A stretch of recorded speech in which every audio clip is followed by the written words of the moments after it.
Hello बंधुসকল नमस्कार। আজি বনাব লৈছো মই ৰঙলাৰ লাড়ু। ইয়াৰ কাৰণে কি লৈছো চাওকচোন।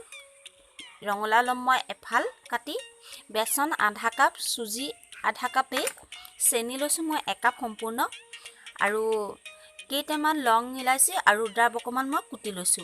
বন্ধুসকল মই ৰঙলাটো আগতে বইল কৰি এয়া ভাঙি লৈছো। এতিয়া বনাওঁগে বলক। বন্ধুসকল মোৰ কেৰাহী গৰম হৈ আছে। এতিয়া মই ইয়াত শুকান সুজি আৰু অকমান ভাজি লম। সুজিখিনি অলপ ভজা হোৱাৰ পিছতে মই দি দিম বেসন, কাৰণ নহলে সুজি কেঁচা এটা গোন্ধ আহিব। বন্ধুসকল সুজিৰ লগত মই কেইটামান বাদাম দিম। যিকেইটা বাদামকেইটা কেঁচা বাদাম মই সেইকাৰণে সুজিৰ লগতে একেলগে ভাজি ল'ম। ইয়াত দিয়ে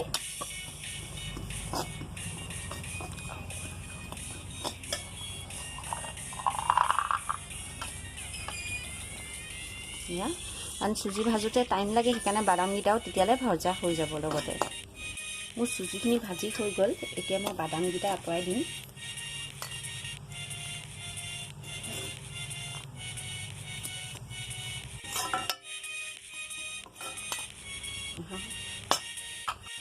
মোৰ সুজিখিনি ধুনীয়া কালাৰ ধৰি গ'ল। এতিয়া দি দিম মই ইয়াত বেসন আধা কাপ,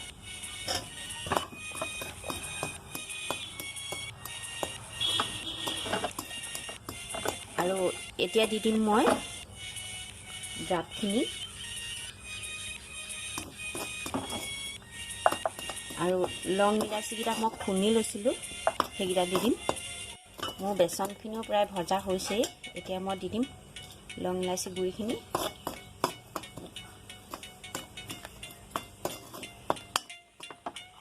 বন্ধুসকল আপোনালোকে ঘিউ বা বাটাৰ ইয়াত দিব পাৰে, অপচনেল হয়। মই ইয়াত আপোনাৰ বাটাৰ দিছোঁ, প্ৰায় 1 চামুচ মানেই হ'ব, ডাঙৰ চামুচে।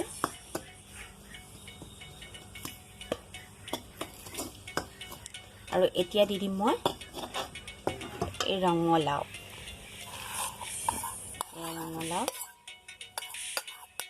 দি দিলোঁ। ৰঙলাও কাৰণ মই বইল কৰি আগতে লৈ ল'লোঁ। এতিয়া দি দিম বন্ধুসকল মই চেনি 1 কাপ, কাৰণ মই সৰু ৰঙলা এফাল লৈছোঁ, তাৰ জোখত বস্তুখিনি লোৱা হৈছে। আৰু মিঠাটো অধিক বেছি হ'লেও বেয়া লাগে আৰু একেবাৰে নোহোৱা হ'লেও বেয়া লাগে, কাৰণ লকডাউনৰ সময়ত মিঠাই খাবলৈ বহুত মন যায়।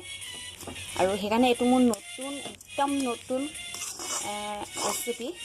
আপোনালোকে বনাই চাবচোন, বহুত ভাল লাগিব। মই আগতেও এদিন বনাইছোঁ, আজি সৈতে ছেকেণ্ড বনাইছোঁ, বনাই দেখাইছোঁ।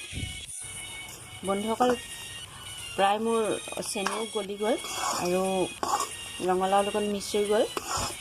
এতিয়া মই গেছটো অফ কৰি দিম আৰু অকণমান ঠাণ্ডা হ'লে, একেবাৰে ঠাণ্ডা নহয়, অকণমান ঠাণ্ডা হ'লে মই লাড়ুকেইটা বনাম।